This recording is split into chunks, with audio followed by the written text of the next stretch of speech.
Hey there, fabulous ladies. Welcome to Bring Back Your Pink, where we celebrate the fabulousness of midlife and beyond. I am Jen B, your host, your biggest fangirl and impact-driven entrepreneur living my biggest and boldest life, so you can too. Get ready to leave behind societal expectations and embrace a life filled with laughter, joy, and endless possibilities. So stand tall, turn up the volume, and let's dive into the world of living life in full color. Together, we'll rediscover the power of being unapologetically ourselves, and we will release our inner vibrancy, and together we will bring back our pink. Let's make every moment count, girls.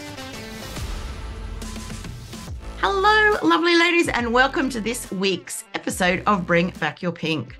I am so excited today that I have Dr. Hayley D Quinn with me. I know Hayley through a mastermind that I'm in, and as soon as I met her, I'm like, can you please come on the podcast? And thankfully, she said yes. So Hayley is a guiding force for service-based business owners and health professionals. As a clinical psychologist, coach, supervisor, and podcast host, her expertise is a lifeline to those navigating work-life balance. From her UK roots to Australian base, Hayley's experience as a solo parent and PhD graduate informs her deep commitment to self-care and sustainable work practices. Hard-won wisdom from overcoming burnout and illness herself. Hayley embodies the ethos of industriousness, go Jen. But more importantly, she understands the pitfalls of overextension and unsustainable work practices. Her continuous evolution in work habits reflects a commitment to longevity and well-being. And I mean, that's so important, especially as we're all working longer these days. You know, we want to be able to keep up the pace, right? With time, Hayley has transformed her self-care regimen and restructured her business to foster a thriving professional life that harmonizes with her well-being and desired lifestyle. Her mission now extends to guiding others to recalibrate their professional endeavors, to support their health and to prevent burnout. Hayley believes personal well-being is integral to professional and life happiness, and I could not agree more. Thank you, Hayley, for coming on with me. Oh, thank you so much, Jen. It's an absolute pleasure to be here. Thanks for inviting me. Oh, I'm so excited because, you know, like for me, especially as we are, you know, heading into the midlife, you know, I feel like our mental health does, as we struggle, especially us ladies, you know, with the midlife crisis, not the midlife crisis, but just those feelings of our lack of self-worth and what have you. It's really important to discuss this and to address it. So that's why I was so excited when you said you'd come on. But I want to start with what led you to becoming, you know, a clinical psychologist and to coaching. Okay, so it was a windy road. I actually left school early. I for many years called myself a school dropout and then realised that's not actually a very kind way to acknowledge my life path. But I left school very early and didn't do well at all and spent a lot of my life thinking I was quite stupid. And then later in life decided to, once I'd come to Australia actually, decided to apply to go to university and see if I could give that a go. And it turned out that I ended up back at university in a psychology degree when I was a single parent. And I went on through my degree and I did really well in the degree, which surprised me more than anybody. And then people kept asking me if I was going to do postgrad studies, and I'd never even considered that. And then I ended up doing a PhD in clinical psychology, which gives my younger self a bit of a giggle and still shocks me sometimes. But so I'd become a psychologist and I was working a lot. When I was at university, I was raising my child on my own. I was doing my studies and I was sometimes working up to 3 jobs. And whilst I thought I was taking care of myself, I actually was, you know, heading towards burnout because let's face it, that's not sustainable for anybody. I know. And I ended up having to leave a workplace that I was at and make some really hard decisions about what I was going to do. And at that point, I didn't even know if I was going to continue being a psychologist. So I rebuilt a small practice. I was working in a home-based business, and then over time, I realized I needed to diversify what I was doing. So I started supervising psychologists and allied health professionals as well. And that kind of, it's different work. It's obviously in the same industry, but it's different in the sort of energy that it takes. So I was doing that. And then some of my supervisees kept asking me about business related stuff. And how do you start a practice? And how can I make this work in a business? And it really energized me and excited me. Like I run a building company with my now husband, and I'd had a lot of experience in different contexts as I was kind of growing into my adult life. So I'd worked in, accounting departments, I'd worked in advertising, I'd worked in kind of ordering and purchasing, that kind of stuff. So I had a lot of experience that I could bring to the table, as well as having run my own practice as a psychologist.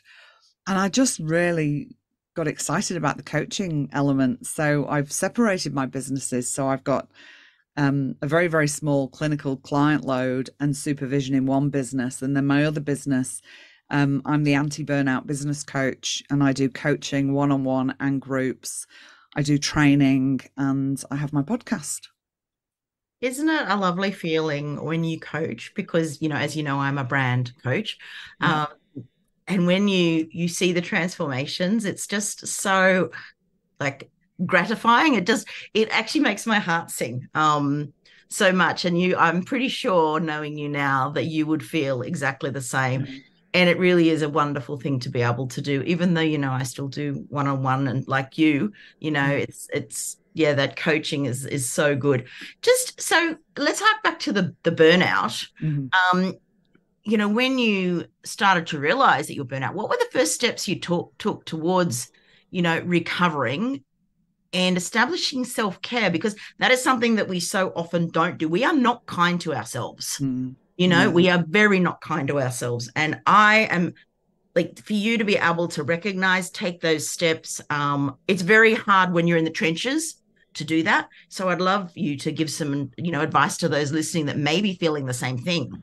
Yeah. So I had come from a very disconnected relationship with myself, and a relationship with myself that was really quite brutal. I had a really brutal self-critic. I was really hard on myself, and it wasn't very pleasant at all. Thankfully, it's not like that anymore. So I guess my point of telling you that is that this can change. So if that is how you are with yourself, it absolutely can change. Absolutely. When I was at university, I accessed a book by Christopher Germer called The Mindful Path to Self-Compassion. And I read that, and there was bits in it that I liked. And also I was really busy trying to do all the things, so I didn't pay that much attention to it. I was fortunate enough in 2013 to be introduced to the work of Professor Paul Gilbert, and he developed the framework Compassion Focused Therapy. So I found that to be a really great therapy to use with my clients. But the nice thing about it is it's a very embodied therapy. So I did a lot of work on that sort of, we call it compassion focused therapy from the inside out. So you learn all about it and do the exercises for yourself as a practitioner so that you can work well with your clients. The beautiful part about it is you get the benefit of it. So I had completely kind of got on this path then of changing the relationship that I had with myself, and was far more self-compassionate and also far more connected to myself. So it really, for me, became this process of getting to know myself. And I'll sort of say to people, it's a bit like when you meet somebody new. You want to pay attention to them. You want to ask them questions. You get curious about what they like, what they don't like, and you listen. So I just did that with myself. I was like, well, if I was wanting to get to know myself, what would I do? So I started getting curious about what was helpful for me, what wasn't helpful for me, what helped me feel better, what actually made me feel worse. So that was kind of the process for me, was really changing the relationship with myself. I love that because, I've been, on a self-discovery journey, and, I was a very harsh critic of myself, and I honestly believe you can't live that, happy. And I don't like to say the word happy because it seems like a word like nice. But, until you actually embrace a kind relationship with yourself, you can't actually be truly happy because you're constantly criticizing yourself. Yeah. So, it makes me feel very happy So I've got to stop saying that word. But it makes me feel really good to hear that. And I mean, I know there'll be ladies out there listening that don't have great relationships with self. Yeah, And, it can be changed. It's not easy to change, but I tell mm, you what, it's absolutely worthwhile. absolutely. Um, so for any of the ladies out there listening, that they're not necessarily business owners, they could still be working or whatever. Business owners, being employed, they're seeking a more balanced life. What sort of starting points would you suggest? I think one of the really key things is thinking about your own values and Yes. really coming back to what is important and meaningful for me. Really tuning in and asking yourself that. It's really easy, isn't it, to look out into the world, particularly with social media, and go, oh, look, they look happy. I should be doing that. Or they look like their life's good. Perhaps I should be doing that. And we can get caught up in things that actually we don't want to be doing and that don't serve us and don't bring us joy. But we think perhaps we should, quotation marks, we should be doing. Should is the word banned. That word is banned from my vocabulary. I spent my whole life Yeah. saying I should be like this. And Yeah. it's So gone. don't should all over yourself, it's like I so I love think that. tuning into your values and just asking yourself what is important and meaningful to me, and then what are the things I can do to actually be doing those or bring those things into my life. So that's where I would start. Yeah, I think that's a really good place to start. And you know what? You don't have to start big. It's not like you've got to go woof and, wipe out everything that's happened in the past. Yeah. I know my listeners are often in their 40s and 50s. I mean, we've got a lifetime Mm. of, being mean to ourselves to get rid of. And not only ourselves being mean, but, others that have, perhaps tried to help and said, Yeah. yes, you should do this. This is how you should be, Mm. and it takes a long time to get past that. So when you're coaching, how has your personal experience shaped the way you coach your service-based businesses and the health professionals? That must be so helpful to have that insight for you as to what some of them are going through. Yeah, look, I think the combination of my training with my clinical psychology degree and my own lived experience really does put me in a good position to Mm. work with other people, because I can kind of bring the stuff I know theoretically and I can bring the stuff that I know. But I think the main thing for me that is the most helpful for me in the coaching, and I think for my clients, is my passion. I'm so passionate about people living authentic lives, living lives that are full and meaningful for them, that they enjoy, and what success means to them. I'm so passionate about them having that without them burning out. Like, I know what it's like to burn out, and I know what it's like to build a life that you just really enjoy and feel fulfilled by. And I want that for other people. Absolutely. Yeah, sorry, I'm just contemplating that. And it's like, Yeah. oh, that's such a beautiful why, Mm, beautiful why for what you do. And there are so many people out there that could use your help and yeah. just the strategies, to navigate this. And the interesting thing is, and I thought this was the question I'd actually written out, but there's so many misconceptions about mental health. Yeah. Like negative misconceptions and negative connotations. So what are some of those that you've actually encountered in your work? Look, I think, gosh, it's a big question, isn't it? But I think one of the things is we're very quick to pathologize the normal human experience. When difficult things happen, it makes sense that we would struggle with it, that we'd Mm, have challenges. When people are facing new things or challenging things, it makes sense that people will feel anxious and overwhelmed. So we can be quite quick to pathologize. Having said that as well, I think there's also a lot of stigma around people seeking mental health assistance. yes. And I hope for a world where that doesn't exist, because there is absolutely no shame in struggling, and there's lots of people that are available to help in lots of different ways. But I think sometimes it's coming back to, is this a normal reaction for a human being in the circumstances I'm in. And a really beautiful question we can ask ourselves is, what is it about my own history and the context I'm in now that helps me make sense of why I'm feeling like this? Yeah, because what happens too is there's a lot of things that we don't think about that happen to us as young people, as children. Yeah. And they come back and you go, whoa, like I'm pretty sure I've told you the story of suggestive language from my darling mum. And I'm like, I never thought of it back then. But then, when you find out about it and you're open, when it all begins to make sense. So, this is some of this, and especially for my listeners, is long-seated trauma that's been, in their lives from, a young person. So back to the mental health issues. How can individuals advocate for their mental health needs in settings like the workplace, for example, or even, with a health professional, if somebody's feeling unseen or not heard?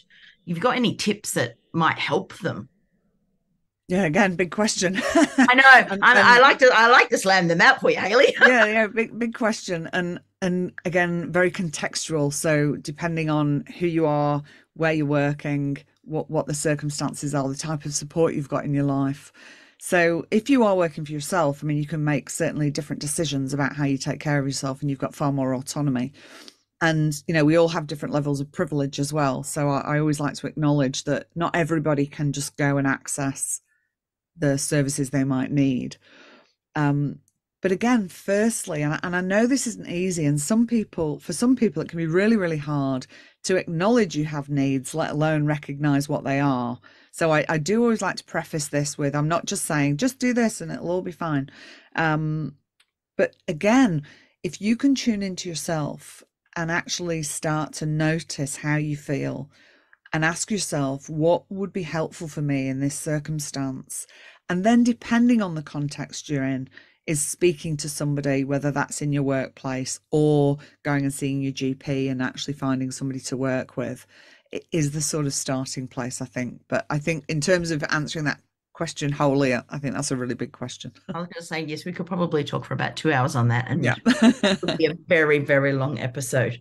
But one thing I would also add in, self-awareness, looking inside yourself and realizing what triggers you and, what is, making you unhappy, and then, try and get some help, because there's absolutely no shame in asking for help. When I was going through my journey, I worked with EFT, I worked with hypnotherapy. I did see a psychologist for a few sessions just to help me come to terms with my life, that it kind of changed as I knew it, if that made sense. Absolutely. It can be very, very overwhelming.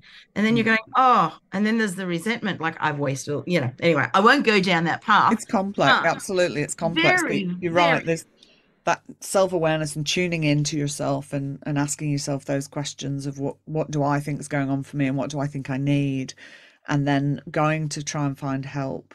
And certainly for people who are accessing some type of therapy, it's about finding the right fit and finding somebody you feel safe with, so that you can have those conversations. And not everyone will need therapy. Some people will need therapy, and some people will need longer term therapy. And other people might find that actually making some changes to the context they're in can also make a big difference as well. 100%.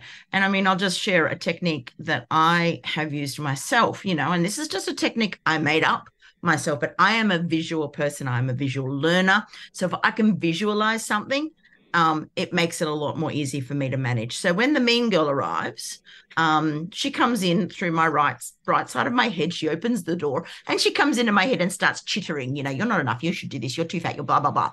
So I give it like a minute. And then I open the door on the left-hand side of my head and I shift her on out, and I close it quite firmly. But that really works for me. It literally gets her out of my head. So, there are sort of, and this is just a Jen technique. I'm pretty sure probably not recommended by anyone else, but it does work. And sometimes you just have to also find what works for you. That's so important. Go back to the shoulds, someone might say we should do this, but it's actually about, yes, finding a person that you are comfortable with, because we're in a vulnerable place, and getting techniques that work for you, and being kind to yourself. But this is actually, and this would be an interesting question, because this is not a big one, I might add. This is one because we're of a similar age. How have you found, your approach, or how does one's approach to self-care change as we transition into midlife? Well, I think that's a really good point, because I think, as we go through our lives, no matter what age, we have various transitions in our lives. And it's important that we don't kind of say, okay, this is what self-care is going to look like, and it's the set and forget. I'm just going to do the same thing for the rest of my life, because we are going to have different needs at different times in our lives. There's seasons for everything, yeah? And for me, as I've, aged, and as I get older, I find that quite freeing. I find that I'm loving the freedom of it, that actually, not so, I care very deeply in this world, but I care less about a lot of things that I used to care a lot about. So for me, it's really tuning into my values, really getting connected with what is aligned with my values, what feels meaningful, and putting my care and energy there, and really understanding, particularly as I get older, I mean, our bodies age, that I have to prioritize my own well-being. 100%. Yeah. I've recently let go of something that's been very dear to me for many years, for over 25 years, and it came to the stage that it just was no longer aligned with my values. And I had to let it go, and I grieved and I've mourned, but we've got to look after ourselves. Absolutely. This is the thing. If you have toxic people in your life that bring you down, move away. I've done that again in this last 12 months, and it is extremely liberating and very freeing. And like you said, I say, because I'm a swearer, but as I've aged, I kind of give less fucks about what others think about me. I'm like, I don't care. If you don't like me, that's fine. Go away. I'm not interested. I think we become so much more maybe in tune. But the thing is, as we let go of these things, it takes us down to, to not getting burnt out, to being more liberated, to living that, that joyous life. So for you, I don't know, I'm sure you do, because I know you well. But do you have daily habits and rituals that you find really beneficial for helping your, mental health and your emotional stability? I do. Do I always do them 100%? Absolutely not. I mean, neither. Because like everybody else, I have a pulse. I'm human. Absolutely. So yes, and I guess that the main one is these regular check-ins with myself. I greet myself like I am my best friend, and check in throughout the day, like, how am I going? I do breathing exercises. We call soothing rhythm breathing, which is a breathing technique from compassion focused therapy. There's a million breathing exercises out there, and that our breath is our best asset. We took our first breath, we'll take our last, and in between all that, we can use our breath to really help regulate our nervous system. It's free, you can do it anywhere. So that for me is one of the most important things. So brilliant. If you're feeling some form of anxiety coming on, I use box breathing, the 4 in, 4 across, 4 down, and that helps tremendously as well. So I do regular breathing throughout every day. I check in with myself regularly throughout the day. I have things in place. I like to do daily movement. I used to call it exercise, but I'm a bit averse to exercise, so I just call it daily movement. That one is one of my bigger struggles. So I try my best with that, but I don't always manage. Things like making sure I'm staying hydrated, and the things that I'm eating. And again, I don't get this all right. I do journaling, but not as a daily practice. I do it regularly. Some of the things I know, if I were to say to myself, these need to be daily practices, I think the younger more teenage part of me would rebel and just not do them. So I add them in as do these when it feels like the right time to do them, and other things like the check-ins and the breathing, they are daily practices for me. Absolutely. Oh, I think that they're both great techniques, the check-in, especially the check-in, because, Yeah. like I think people don't do that. I don't do that. I've never No. really thought of it by going like, well, how Mm. are you feeling right now, Jen? Um, No. you know, the breathing, yes, but I like the check-in, and then you can, No. sort of analyze how you're feeling and what is it, if there's something that's not right, what is it Yeah. that's bothering you? Um, Yeah. I think that's a really, really good way to look at it. Um, Yeah. so we're living stressful lives, all of us. Especially in this, I hate to say in this day and age, because I feel like I'm, approaching 80 when I say it. Um, you've just spoken about the breathing technique. I think that's a great technique for managing stress. Mm. Have you got any other hints or tips, something that can be easily incorporated into the busy schedules that we all live these days? Look, again, I come back to this every time because I really don't believe there's a one size fits all. Oh, I there's don't not. think I don't think we can cookie cutter our way into feeling okay. So I really do come back to it's tuning in and asking yourself what is working for you. And again, depending if you work for yourself compared to working for someone else, you've got more autonomy. If you live alone compared to if you're perhaps in a partnership and you have children or you're in caring responsibilities, again, your capabilities of having time to yourself and that sort of stuff is going to differ, and also your financial situation. So there's lots of contextual things that are going to make a difference. But if you can be thinking about, your mindset, how are you speaking to yourself? And if it is in a really harsh, critical way, is there a way that you could actually start to speak to yourself more kindly? And there's lots of resources out there. So it's something you could do by yourself, or maybe you actually would want to seek help from somebody else Mm. around that. I think, making sure that we are remembering that our physical and mental health are very closely linked. So we need to be drinking plenty of water. It might sound like such a little thing, but we know that dehydration has such a huge impact on us. Mm. Um, Making sure that we are eating a relatively, most of the time healthy diet. We're social beings. And again, in differing levels, we need to be connected to other people. That's just who we are in our DNA. Now, Mm. some people are extremely social and need to be with people all the time, and other people have much less of that. And some people are in the middle somewhere. But tuning in and thinking, how much social connection do I need? And how Mm. much alone time do I need? Mm. And how do I need my environment to be so that it's not overwhelming me or it's not understimulating me? I think really paying attention to who we are as individuals, how our own minds work, what environments we live in, what contexts we're in is just so important. Absolutely. And even coming down to just like creating little rituals, you know, walking away and making that cup of tea, Yeah. but perhaps in a beautiful, a beautiful china cup, rather than just going, "Oh, I'm so busy, I'm stressed, like I'm just going to throw a tea bag in," but stopping, Yeah. breathing, Yeah. taking time just to do. And I mean, I've both been employed, obviously, in corporate, and done and work for myself now. And I find Yeah. just taking that time, I have coffee, but just doing it. And I have some really lovely mugs that I love. I love a Yeah. big mug of coffee, but just taking that time for Yeah. me, a stress relief is going and hang with the cats.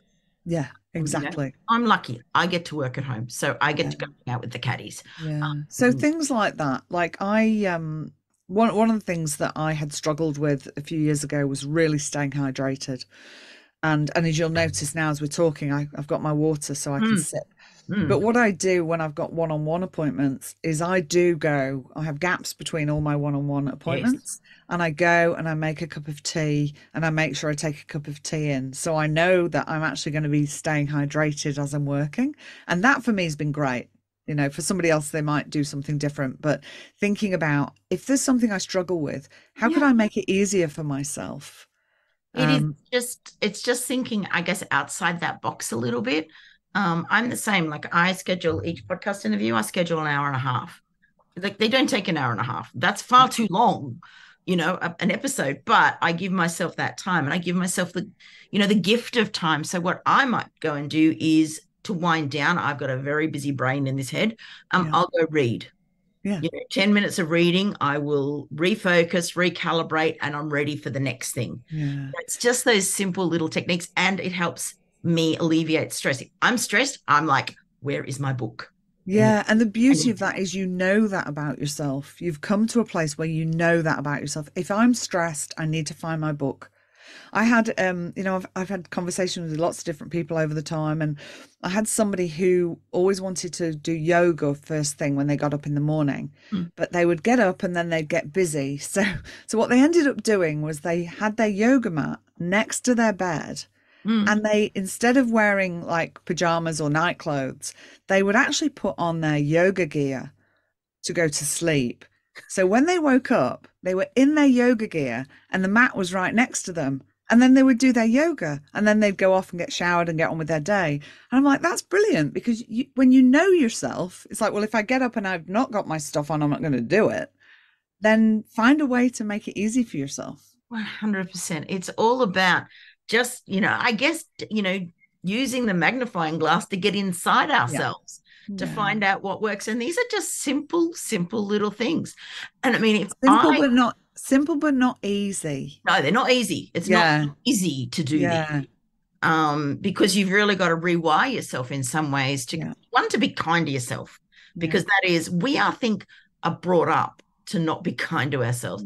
And I often say to myself now, and this is something I picked up, over the years, would I talk to my best friend like that? I'm like, no way. What would she say if she heard me speaking to myself like this? She would be furious with me. Yeah. So, it's always like, just be kind to yourself. But yes, it does take a little while. Like I now recognize that my book, and I actually get anxious if I don't have, it's my iPad, because I read so much. If I don't have my iPad with me, I get really anxious. It's, it's probably a little ridiculous, but it helps keep me calm and it helps alleviate stress. So, I say whatever works for you. Now, welcome to self. Tell us about welcome to self. So welcome to self came about. I was at a training in Byron Bay, doing some more training in compassion focused therapy, and one of the things we do in compassion focused therapy is work with multiple selves. So we recognize that we're not just one version of ourselves. That part of you that wants to go to the party, but there's part of you that doesn't want to go to the party. Like, that's kind of just a simple example, but we're multiple selves. And we do a technique called chair work, where we would put the multiple selves in chairs and have dialogue. And they were looking for somebody who was going to volunteer at the front of the training. And throughout my training as a therapist, I realized that that's actually a really good way to learn and grow. So I was always keen to put my hand up for stuff. And at the time, I was at the height of really struggling with chronic illness, and I volunteered. And part of that process was really recognizing how critical I was being of myself and how I was feeling about myself as somebody who was extremely unwell and couldn't be achieving. I'd been a high achiever, not in school originally, but later on. Amazing how that can change, isn't it? So I was in this process, and we had like the anxious part of me and the critical part of me, and then a chair for the compassionate part of me. And when I moved to the compassionate chair, it was profound. It was a real changing moment in my life. And I sat in that, and I realized that no matter what I was doing, no matter what I was capable of, no matter my history, that I am a fully worthwhile, lovable human being. And I kind of connected with this part of me that I'd never ever connected with before. I've noticed it brings up a lot of emotion for me, because it was just such a pivotal part of my life. And I just had the words, welcome to self. It was like I'd met myself for the very first time. Mm-hmm. So I ended up using the phrase, and then I used it in my business. I called my podcast Welcome to Self, and then my company Welcome to Self, and then I have a trust linked to my company. And when I get mail through the post, which obviously we don't get often anymore, but when I do, it's called Welcome to Self-Trust. And it was just like, oh my gosh, this is like everything that I really resonate with now. It's like self-trust. It's like welcome to self-trust. So it's really, really meaningful for me. I'm getting a bit teary about that, because it's also like we're going, welcome home, welcome, we're back. Welcome to yourself. Like the person I am inherently, at my essence, I've always been her, but I never knew. No, sometimes we just get a little bit lost. Yeah, and now I just feel so connected to myself, and it's not that I don't, things go wrong, I might be self-critical, but I'm very quick to notice it, and I take good care of that critical part of me, because she's scared. She's just trying to protect me. Yeah. So I have a lot of compassion for my self-critic. So yeah, that's my welcome to self story. Oh, I love that so much. I feel Hayley and I are going to Bali in March. Very excited about that. I feel like we're going to have some very good conversations, because we are quite aligned in what we're thinking. Now, just quickly, because this is being recorded in December, but it will be coming out in January. You have a launch coming up in February. I do, yes. Tell us about that. That's our Welcome to Self, Time to Thrive. It's a group business coaching program, and it's very much based on, helping you change the relationship with yourself and your business. So it blends both. It's got mindset, it's got connection with values. We talk about business, how you want that to look, how you might design that for yourself. It's really, really focused on helping you change that relationship so that you can have a successful and thriving business and hold your well-being at the core. I love that, because, welcome to self, but welcome back. Like when we love what we do, our whole world changes. Yeah. And, it is so important to learn to love your business. Yeah. And it sounds like that's going to be part of what you're covering, which is amazing. Learn to fall in love with it again if you've fallen out of love of it. Yeah, and I think if we design the business to suit who we are, not what the world tells you a business should look like, 100%. Then we can do that. We can have thriving businesses and be thriving ourselves. And who doesn't want that, Absolutely. I often laugh and think, like, my husband and I normally, when we wake up, we'll often have a cup of coffee in bed together whilst we're working. Like, we are both working, but, that's the life we've chosen and the businesses we've chosen to run. And we both love what we do. And I mean, we both, like, I love it for reasons, like you, I love to help women shine and rise. So, it is a very important thing to be in love with what you do and your business. Thank you, Hayley. Thank you so much for coming on. Now, where can everyone find you? So they could go to my website, which is drhayleydquinn.com. I'm on the socials, pretty much Dr. Hayley D Quinn everywhere. We can just find you. Instagram, they can find me there. Absolutely. And I've got a podcast, Welcome to Self with Dr. Hayley D Quinn. So if people want to tune into that. Thank you so much for coming on so close to Christmas and hanging with me. I think we've covered some quite thought-provoking topics today, so I think it's been really good. So thank you so much, and to my listeners, have a fabulous day. Always remember, keep shining, be pink, and I'll see you on the next episode. Thank you so much for having me. Oh, it's been my pleasure. Absolute my pleasure. Hey ladies, I created this podcast because I know we need more of it to help us bring back our pink and live our best lives. But guess what? We can't do this alone. So if you loved this episode, let's spread the word. Share it on your socials, send it to a friend, and don't forget to write us a review. By doing this, you become part of the movement to bring back your pink and inspire others to do the same. I'm incredibly grateful to have you in my world as we live life in full color and become our authentic selves. Together, we're unstoppable. Let's keep rocking and bringing back the pink.